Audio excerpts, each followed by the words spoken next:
Ooh, a spicy question. I because love the writing is sort of everything, right? Like you kind of can fix plot holes, but if the writing is so some readers love that, and some readers are like, but I wanted more of this. So it's kind of a gamble. Hello and welcome back to the Right and Wrong podcast. With me today is a contemporary fantasy author and illustrator whose debut novel, Modern Divination, is coming out in the UK on the 30th of January. It's Agajanian. Hi, welcome. Hello, hi. Thanks so much for being on with me. It's so great to chat with you. Jumping right in, as we usually do, your debut novel, Modern Divination, out very, very soon. Tell us a little bit about it. Okay, so Modern Divination is a contemporary fantasy romance for fans of A Discovery of Witches and Howl's Moving Castle that follows two rival medievalists as they come together and set aside their petty differences to quash a threat to the witches around them. Okay, what is a medievalist? Somebody who studies medieval history. Okay, like historians. It's just like a more niche version of historian, or niche type of historian. Yeah. Not so broad as all of history, just very much the medieval period. Oh yeah, just the fun stuff. Oh, okay. And is that where your kind of interest really lies, within that period? Yeah, I think so. I don't think I've definitely projected a lot of my lack of academic background onto them. I'm living vicariously through them. I certainly wish I'd studied medieval history, but I didn't. Oh, I see. So would I be right in thinking that there was a large research element to this? I'm going to be honest, not necessarily. I think the biggest pieces of research I had to do were how does Cambridge work? The whole web of schools over there. But most of the medieval elements that I drew from were things that I had read. So I do have a large collection of medieval literature just at my house that I like to read. I have a fascination with it. It's just no proper schooling, no formal education. So I'm familiar with it. I've got no degree though. Yes. Well, I would say, like you mentioned, there is a fantastical element to this. So I would imagine it is pseudo-historical in many ways. Totally. Yeah. The stuff you have at home, is that historical fiction? Is that kind of very much grounded in what did happen, or is it also sort of historical fantasy? It's a lot of just the classic medieval romances. So I've got the love interest in this book. His name is Teddy Ingram. He has this fascination with Sir Gawain and the Green Knight, that story, and I have a fair few translations of that myself that I've read through, and I just think it's a very neat story. So I've got a lot of stuff like that. Okay. So are there elements of Arthurian legend in this? Yeah. Well, if you squint. Okay, I shouldn't make promises. It's if you squint, it's there. Yeah. You wouldn't describe it as a retelling. That would be too far. Absolutely not. I wish I was clever enough for a retelling. Okay. So on your website, I saw that, it says that this is a re-release. Does that mean that you had previously self-published this? Yeah, it's actually coming out, I think it's coming out on the 2-year anniversary of the self-published release date, because I published it. Okay, not exactly. I published it on January 31st of 2023, but it's coming out on January 30th of 2025 with Tor and Pan Macmillan. Okay. So this is the really interesting stuff, because a lot of this podcast is about the journey and about how being an author and having a novel published is there's so many different ways to do it. So I'm really interested in this kind of thing coming from indie publishing, and it's kind of strange to say, but I've observed that it does seem to be a more popular route to being a more and more popular route, I should say, as time goes by, to being traditionally published is first indie publishing a novel. I had Travis Baldry on at the end of last year. I just saw that one, or I just listened to that one. Yeah, and that's not a dissimilar situation to you, in that he self-published at first, and then what's the word for unpublishing it, I guess. I don't know. Retracting it, taking it back. Yeah, that works. I don't know. Yeah. I don't know if there's an official term for it. And then, because he was picked up by a big publisher.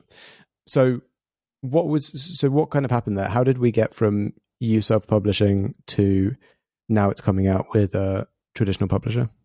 Oh man. So I think I was extremely lucky to be approached by Pan Macmillan. I didn't seek them out, but they were, Tor has been one of my dream publishers for a very long time as a lover of fantasy science fiction. I feel like if there were any, I had two publishers that mentally, I told myself, if either of these two publishers were interested in a book deal, I would stop self-publishing for them, and Tor was one of them.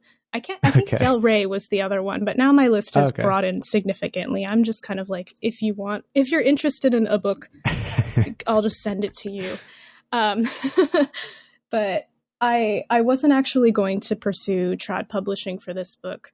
That mostly stemmed from the fact that I didn't really have a lot of faith in myself. And also I knew that what I was writing was really self-indulgent and fun. I think emotionally I didn't have the thick enough skin to weather the querying and submission process. So sure. I was like, I'm going to send it straight to self-publishing. I really like having control over my projects. I'm very driven. So I think I have a set view of what I want my creative projects to be. And I was like, anything, if it deviates, if anyone gets their hands into it too much and, it deviates from what my vision is, I'll cry, I'll just break down. So self-publishing really allowed me to hone in on that and make it my own. So yeah, the Pan Macmillan Tor UK deal didn't really come about by me chasing it actively. I got really lucky in the fact that my editor reached out to me and was like, "Hey, are you interested? Let's chat." Yeah, because previously it was like, I was really happy being self-published. It was nice. I don't think I was, by the time I actually got the deal, I had already finished the second book in the series. It's a duology, so I had finished the conclusion of this story, and I was ready to self-publish that one as well. And I got sort of halted in my tracks there with that offer. Oh, I see. So you were about to release the second book, 2 of 2, and you actually didn't because of that was when the offer came in. Yeah. So had this book done, had it really done well off your kind of initial indie publishing? See, I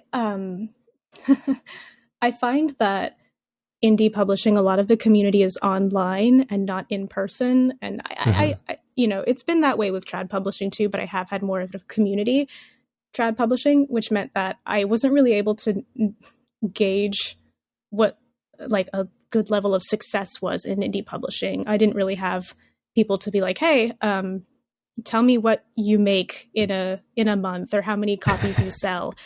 Yeah. So I thought I was doing pretty modestly. I think in its lifetime, it sold less than 5,000 copies, which I'm told actually isn't the number you're supposed to hit to get any notoriety for a self-published book. But to be fair, I mean, I self-published this thing knowing that, or thinking that 30 people max were going to read it. So the fact that 4,000 plus had read it at all, I was like, wow, that's wild. That's super cool. I don't really like being perceived that widely, but I thought that was a lot. I think I listened to a panel that Olivia Blake was on where she was saying that she was agented before the Atlas 6 got picked up for a traditional publication. And she said that her agent really wasn't entertaining the idea of submitting the the manuscript for the Atlas 6 to publishers until they hit a 10,000 copy mark. And I was like, I don't know what happened to me then. It was 4,000 and Tor was in my DMs. Yeah, I guess they were trying to get ahead of other people. They'd obviously saw something in it and they wanted to get out there before the other editors saw it as well. Yeah, I think so. But yeah, I mean, like compared to other, self-published books that got picked up for traditional publication, I don't think mine was particularly like more successful, or I don't even think it was like up to par. I really did get very lucky with this deal. I don't think they realized how low the numbers actually were. Yeah. Okay. Well, that's interesting. How did you go about, like, did you do much in the way of marketing and like actually trying to kind of make sales when you'd self-published it? Yeah, in the beginning I did. So up to release, and for I think the first few months I was really pushing it with marketing. I was still active on TikTok prior to release, and for like maybe a month or two after release, but a lot of the publicity that happened for it was entirely out of my control. I don't think I really did anything to move the needle in terms of sales. I know as an indie author, indie authors really, really push for like being your own, marketer, publicist. And, for the most part, all of us are doing this with like day jobs and like with spare money. So you can't really shell out the money for that kind of thing. But I think I was like especially lazy in that. I really didn't make as much of an effort as I could have, and as much of an effort as I see other indie authors doing. So a lot of the publicity came from just like sheer dumb luck. The fact that, no piece of content that I made swayed sales as much as like one random viral video that somebody else made who was like a completely random reader. And yeah, there are a couple of videos that I'm like, I directly attribute the success of this book to, because it's like I would be sent to like a reel that went kind of viral, and I would go check my sales, and it would be like a spike in ebook orders for that day. It's a very direct reflection of what they were doing, not what I was doing. Yeah, you can just never tell. A friend of mine who's an author had a similar thing where one of her books was out and it was doing fine, pretty good, mid-list. And then one day it just, someone essentially just sort of filmed the first page on their phone, put music to it, and then it went on TikTok and it blew up and went sort of not like massively viral, but it got like tens of thousands, maybe hundreds of thousands of views. And then it, immediately sold out in all the stores. They had to buy in new copies of the books and things like that. And you just never know what's going to happen with social media sometimes, especially TikTok. Oh yeah. And it's like, since I wasn't really on TikTok afterwards, I didn't know why I was getting these random spikes of sales until someone would be like, I just saw this, look, it's doing numbers. And I was like, oh wow, that's doing a number for sure. Yeah. There's something validating about that though, because like the one that I mentioned, was it a sort of like an image of the first page, or was it just like someone talking about the book, or is it a mixture of those? Yeah, I've been fortunate to have a couple of situations like that where they pick up some steam. So one of them that got particularly big was just like an aesthetic reel. So it's one of those ones where you put a bunch of photos together and you like play them really fast. And I can't remember what the caption was, but there was some caption on it that was basically just like this book, and then it had a bunch of those. Oh my God, what's the symbol? The little V, the greater than symbol. Oh right, yeah. Yeah. Someone was like, this book with a bunch of those, and then it was like a bunch of photos flashing very quickly. It's standard romanticy marketing reel, I guess. But TikTok, I keep saying reel like people are on Bookstagram more, but yeah, on Book Talk, they'd done that, and that one got massive for some reason. But yeah, that was probably one of the bigger ones. And then a couple of them were just people whose excitement, it was somebody talking about a book, somebody who I knew vaguely. They were talking about the book in a very excitable manner, and people love that. People love to see, I know I personally love to see readers get excited about books. So a couple of those picked up some traction, and yeah, it was really nice. Okay, so kind of a mixture, but at the same time, these weren't reels or TikToks that you were creating. These were other people. Oh yeah, just kind of finding purchase on the internet and getting through. That's awesome though. And whilst we're talking about it, you mentioned there is a sort of especially on TikTok, there's definitely a way that romantasy is presented. There's like certain things that are pushed out with that, and it's very much, there's a lot of talk about tropes when it comes to romantasy, which is kind of fun. Do you have a list of all the tropes that are in modern divination? I don't. I'm going to be honest. I don't remember what's in modern divination most days. I got asked a question about something in mod div, and I was like, I don't know what you're talking about. But I don't usually write around tropes or have tropes in mind when I'm writing. It just kind of happens. Okay. And most of the time I find out that a trope has been in a book because somebody will tag me in a review and list tropes. And I was like, oh, I didn't know that was there. But you're right. So, yeah, I think tropes just manage to like sneak their way in depending on the situation. Yeah, I mean, because it's realistically, there's not really a story that doesn't have tropes in it. It would be very difficult to write something that fits into a genre if it didn't have the hallmarks of said genre. Absolutely. I think the only thing I like consciously put into this was I was like, they're rivals and they like to fight a lot. And sometimes that fighting turns a little bit like, saucy, but that was, I think, the only thing I consciously put into it. Everything else just kind of happened. Okay. But that's not something that while you're writing it, you're thinking, oh, I'm going to put this trope in. That's something that's in the part of inception phase. That's when you're thinking of the story and the characters. You're like, well, they're basically, there's going to be a rivals to lovers thing going on here. Yeah. Okay. That's cool. That's interesting to know. I love talking about tropes and stuff like that. It's always a fun one. Before we head over to the desert island, I did just want to get a couple of questions in before the halfway mark. One of them is, your bio on Instagram says you write contemporary fantasy and you write about birds. What's going on with the birds thing? I don't know. I just fixate on them a lot. It's really funny because I just got this new computer and I have one of those like wallpaper things. Like what's it called? Like a background. Like the default wallpapers, the default backgrounds, and there's a bunch of birds on it looking out from the screen behind this. So it feels very fitting. I don't know. I think I like the idea of them.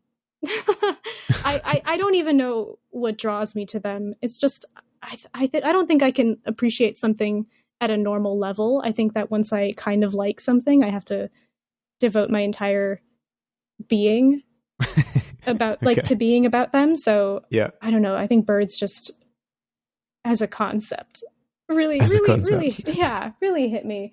I think wings are cool. I think they're just neat little creatures. I think they're funny looking. I just think they're neat. Like I genuinely just think they're neat. Hey, that's nice. Sometimes you don't need to explain something. Sometimes you can just like something for what it is, and that's great. Yeah, I wish I had a cool reason to like them, but I just think they're cool. I think they're pretty cool too. Do you feel like there's always going to be, no matter kind of what your story is about, you're always going to kind of have an element of birds in it? Because I mean, there's birds on the covers of your books already. Oh yeah, they managed to sneak their way in. As a writer, I fall back into a lot of ways to describe things, metaphors, just bits of imagery. I have my fail safes when I'm at a loss for words. I'm like, I can fall back onto these things and they will carry me into the next sentence. And I feel like bird imagery specifically is so versatile that it just ends up in everything I do. And then I'm like, yeah, it was always about the birds. You didn't get that? It was the whole thing was about birds the whole time. Yeah, it's been, where have you been? Open your eyes. It's obvious. Cool. So the last thing I wanted to ask before we go to Desert Island was, we talked about how you indie published this and then editors reached out to you. Mm-hmm. You are with Shayla, is it Carnegie? Is that how you pronounce it? Yes, that's it. Yeah, she's my agent.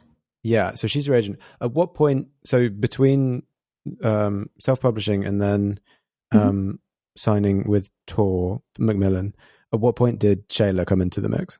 Shayla came into the mix after I had already had one call with my future editor. So I had a DM one day that was like, hey, I'm an editor at, Pan Macmillan Tor. Would you be interested in hopping on a call to discuss trad publishing? And I asked a bunch of my friends who were already in the trad pub sphere. I was like, what am I supposed to do? And all of them were immediately like, get an agent. And that is the smartest thing I think any author who's getting scouted could do, because trad publishing is, people don't, people want to save money. People don't want to pay out things without negotiations. Like, I love my editor. I'm not saying anything bad about that. It's just, that's just kind of the nature of business, I think. Yes. You're going to want to negotiate something. So I waited until I'd gotten on this call with my editor and sort of gauged her interest, listened to what she was pitching for this book. She had a lot of big ideas about what we could do for it, about, potential covers and ways to market this, and what she saw like for the future of modern divination. And once I'd sort of decided, yeah, this is something I would like to pursue, I was told not to query it, but to say specifically that I'm seeking representation for an offer that already exists, which is very different from a query, I guess. I included a lot of the same information, but most of it was like, I have this offer. It's free money for you if you negotiate the contract, which enticed a lot more agents than querying ever did for me. I said I didn't pursue trad publishing before this, but that's not entirely true. I submitted like 10 queries before I made I was already sort of planning to self-publish this, but I was like, what the hell? Why don't I just submit a couple queries and see if anybody wants it? And nobody did. But I think I didn't really intend for it to go anywhere. I didn't expect it to go anywhere. That being said, the second I was like, hey, I have an offer for publication, I need representation for this contract, every agent that I reached out to was like, let's get on a call right now so we can discuss this, because that is, it's much different than workshopping a book and not knowing if an editor is going to want it, and going through the grueling process of submitting to publishing houses. I am just basically telling them, like, I have this contract for you to look over and work out, and then you'll have your commission, you'll get your cut. You're paying them essentially for but it's like that wasn't guaranteed. That wasn't something I would have thought of, that querying and seeking representation or for an existing offer were different. I think without guidance I would have just started querying again and been like, probably buried the lead that like there's an offer waiting for them. P.S. I actually already have an offer. So it's like I got the offer, and then I like submitted I sent a bunch of emails really, really quickly, and I was like, please, I need someone real fast. And I think I had 3 different calls with calls with 3 different agents, and I went with Shayla. She was just very wonderful to talk to, very easy to talk to. I think publishing in general gives me a lot of anxiety, so I needed someone who was really communicative and casual in her approach. So it is really easy to talk with her and just work things out and not feel like this is, one mistake is going to end my career. She's very much like, she's reassuring. She just ended up being the best fit for me and the future of my works. Yeah. I mean, because it's, as a relationship, it's a very close relation. It sort of transcends just a business relationship, I think, often author and agent. Like there's a lot more going on back and forth than just send document thumbs up, send back, redraft, etc. There's a lot of you need someone who you can like connect with on a certain level. Oh yeah, she rocks. She rocks. Awesome. Well, I mean, what a great position to be in, where you can kind of cherry pick which agents you want, and obviously you've found a perfect one for you. So we're at the point in the episode where I will ask you, Issa, if you were stranded on a desert island with a single book, which book do you hope that it would be? It would be Gideon the Ninth, and I had to think about this for a long time because I love Gideon the Ninth, probably one of my favorite books ever. But I have it. It felt sort of traitorous to think about that, because there's a book on my shelf that takes up an entire shelf. I have like 20 plus copies of this book. I think I have about 25 copies of this book. And I thought it would be wrong not to take that one. But I do think if I had it on a desert island, I would be so sad all the time. Well, yeah. But it would, at least in real life, it would avoid the awkward conversation of someone hearing this podcast and then seeing your shelf full of this book and being like, you didn't pick this book that you have a million copies of? And it's like, I love this book so much, but it would like just hurt me. It's one of those books that like impacts you so much, but it's just not fun to read. And I think Gideon the Ninth is not only like a perfect book, it is absolutely perfect. It is fun and intelligent and devastating in its own right. But yeah, but it's a good time. I'll have fun with that book, and I think I'll continue to have fun with that book. I just reread it again recently. It's so long, but it's so good. Yeah. I think I would just stay entertained by that one forever. Yeah, because it's happy and sad. It's that kind of complete. Yeah, you have the complete journey in that you go through the full spectrum of emotions. Mm-hmm. So I think it's perfect. And also, if you're stranded on a desert island, a long book, that's good. That's good thinking. Good forethought. Oh, yeah. Next up, we are going to dial it back a bit to Issa's writing origin story, as well as a bit about writing processes and habits. But that will be in the extended episode available on Patreon. But amazing. And here you are about to publish it. Traditionally, it's going to be in bookshops and everything. It's going to be awesome. I'm so happy for you. Thank you. Appreciate that. And that brings us to the end of the episode. Thank you so much, Issa, for coming on the podcast and telling us all about your debut novel and its re-release. Modern Divination will be out 30th of January in the UK, and I believe in May in the US. It's been awesome chatting with you. So nice meeting you. Yeah, thanks so much for having me. And for anyone listening, if you would like to keep up with what Issa is doing, you can follow them on Instagram at issa.agajanian. To support this podcast, like, follow and subscribe, join the Patreon for ad-free extended episodes, and check out my other podcast, The Chosen Ones and Other Tropes. Thanks again, Issa, and thanks to everyone listening. We will catch you on the next episode.